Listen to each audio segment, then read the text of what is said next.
Hello and welcome to a fresh video on Excel tips. In this video, we are going to discuss about a concept in Excel which is normal data versus table data. There are two properties of data available in Excel. The first one is normal data, which we simply type in Excel, and the second one is the table data. For creating a table data, either we have to insert a table before we start typing anything in Excel, or we have to convert our existing data into a table data. Let's see how to convert a normal data into table data and what are the benefits of having table data when we are doing our day-to-day job. So here I have two data set and I want to convert the second data into my table data.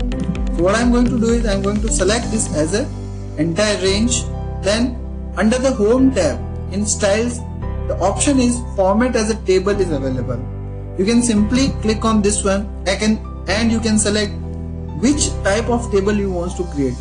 Please note, this is just a formatting style and it will not have any impact on the features of table basis whatever the format you are selecting. Now there is a pop-up which is asking me which is my data range. As I have already selected my data range, I need not to select it again, and there is a checkbox my table as a headers. In my case, there are some headers, that's why I have kept this checked. In case if you don't have the headers in the data what you have selected, you should uncheck this one. Just click on OK and our data has converted into a table data. There is a keyboard shortcut also available in this case, which is Ctrl T. If you just click on Ctrl T, then also you can convert your regular data into a table data. You can select any one of them. Now let us understand how the table data is beneficial in our day-to-day operations. For example, I want to have a lookup for sales for one game. So for example, I need the sales value for Manoj here. What I'm going to do is I'm going to apply the lookup formula in both the data set and we will see how the table data is beneficial. So first I'm applying on the normal data, then I'm applying this on table data.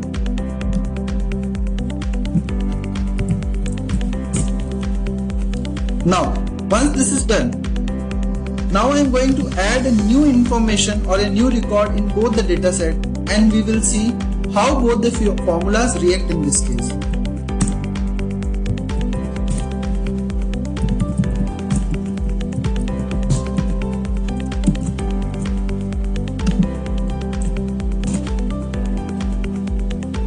As you can see, when I copy and pasted this data here, the table range is automatically appended.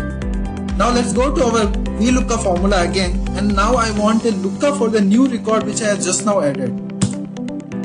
Now if you see on the formula which we have applied to a normal data, since this is referring to a specific range, that's why it has to be appended again and again whenever there is a new record, otherwise this will not give the result. Whereas the table data work on a structured reference, which is like referring to a particular table, not a particular range. So once the table has appended, it has automatically appended the range and it has given the result to a newly added record as well to me. This is the first benefit. There are multiple benefits like this which can be very helpful in our day-to-day operation. For example, from the one data source, you have created 10 different pivot tables. Now if you add any new line item below to that data, then all the 10 pivot tables you have to refresh one by one if you are referring the normal data. But in case of a table data, in just one refresh click, it will automatically refresh all the 10 pivot tables and you don't have to refer again and again for the same data source. There are multiple other benefits are also available for table data which we are going to discuss in the next few sessions. Thank you and have a nice day.